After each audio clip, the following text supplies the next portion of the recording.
চিরাচরিত বাংলায় সাপ খেলা, বানর খেলা একটি অন্যতম অনুষঙ্গ আমাদের সংস্কৃতি। এই বানরওয়ালাদের একসময় মাদারি বলতো, মাদারির খেলা বিখ্যাত ছিল। আমরা এরকম একজন বানরওয়ালাকে দেখছি, যিনি এখনও এই পেশায় নিয়োজিত আছেন, মানুষকে মনোরঞ্জন করছেন। আপনার নামটা কি বলেন না? আপনি কতদিন এই বানর খেলা দেখান? 10 বছর। তো আবার একটু জানতে ইচ্ছা করছে, আপনার আয়ের পরিধিটা কত? খেলাধুলা দেখালে অনেক সময় দেখা যায় 2000 হয়, 3000 হয়।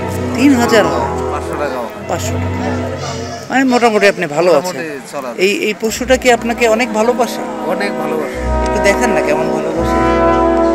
সুন্দরী। এর নাম হচ্ছে সুন্দরী। সুন্দরী। নাম আপনি দিয়েছেন? হ্যাঁ, আমি দিয়েছি। সুন্দরী তো অবশ্যই সুন্দরী। আমরা এই যে বানরওয়ালা, পশুপ্রেমী একজন বানরওয়ালা, অবশ্যই পশুকে ভালোবাসে। জীবে প্রেম করে যে জন, সেজন সে বিষয়ে ঈশ্বর।